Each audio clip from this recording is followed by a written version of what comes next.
Hi, Hiram here. I got a new addition to my stove collection, a new acquisition. People seem to be interested in being included to watch when I open these boxes, so I thought that's what I'd do today. This just came in the mail, so let's open it up and see what we got. This is from Tallinn, Estonia. Not bad.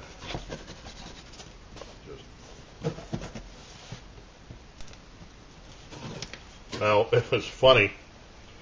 The mailman brought this to the door and he asked me, just what do I have here? Because it smelled up his truck, rather. So let's see. Yeah. Excuse me. Yeah, I can see why. Holy. The guy that I bought this from, it's a Kelly Kettle, and he said that he had used pine cones. Wow. Pine cones on it last. So it was quite woodsy smelling. And it is. Now I see what the mailman was talking about. So let's open this up. This is another one of my, excuse me. This is another one of the things that I've always wanted.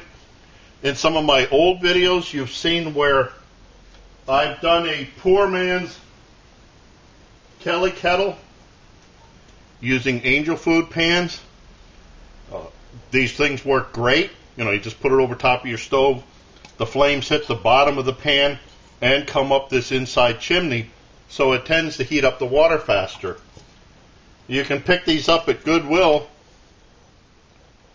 97 cents. I mean, fairly cheap all the time.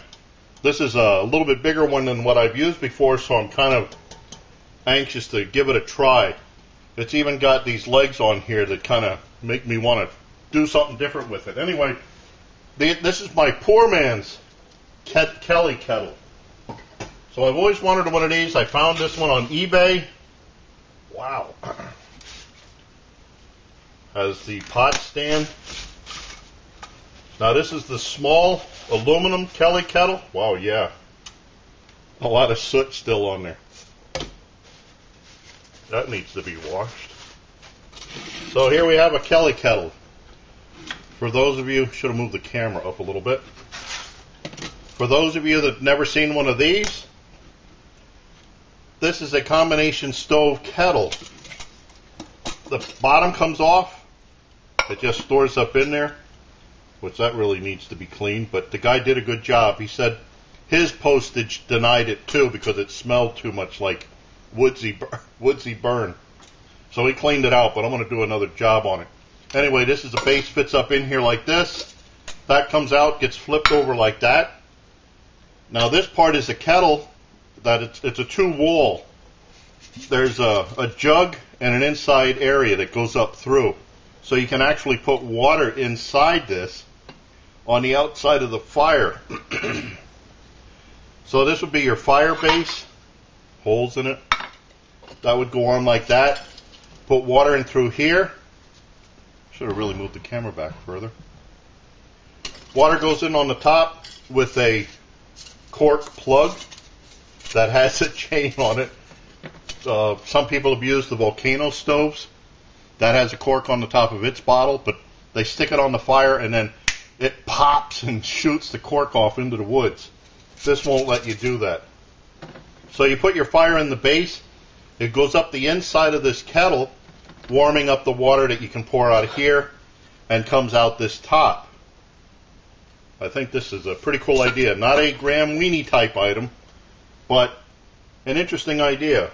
And this one came with a pot stand, two-piece pot stand, just like so. That fits in the top, like this, so that then I can put a pot on the top of this. I can be heating up water in here, the flames and heat and everything come out through the top, and I can have another pot with something else cooking on there. So a pretty cool idea. Now you might think that this cork idea is not a good idea, you know, playing with corks, but I think it is, because you don't want a possible lid on here that could be sealed shut. This could build up pressure and become a bomb, you know, blow up with steam. With this, if the pressure built up, the cork would just shoot off. So this is pretty cool. Don't know what it's saying here, but I'll give this a good cleaning. I'm not sure what I can use on aluminum, but I think that'll come off fairly easy. Either this is the fumes, the smells from this are dissipating, or I'm getting used to it. It's not so bad now. So I'm going to tell the guy who I bought this from to look at this video. I'm really happy with this for the price that I paid for it. A little bit of, you know, coolness from Estonia, bag and all. Now they do have other pots, but I'm sure I've got. See, the Boy Scout pot fits. Oh, I can't see it. The Boy Scout pot fits on there, you know, well enough. You still have another half of an inch yet in diameter for a bigger pot, but something like the Boy Scout pot would fit on there nicely. Anything smaller would still fit on there too, because it's a cross piece. So this is another rig that I'll be playing with. You can burn anything you want to in here, little twigs, maybe not charcoal so much, nothing really hot. I wonder what a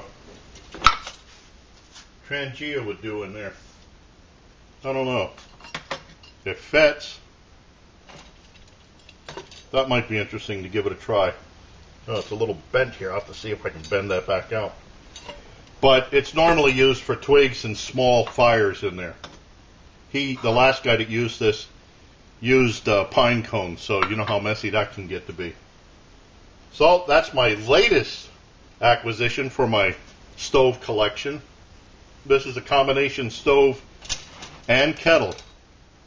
So I thank you for watching. I look forward to your input on this, questions, remarks, helpful suggestions. Let me know if you've used this, what you think of it. If I say that, thank you for watching. And as always, watch for my buddy Max. Bye now.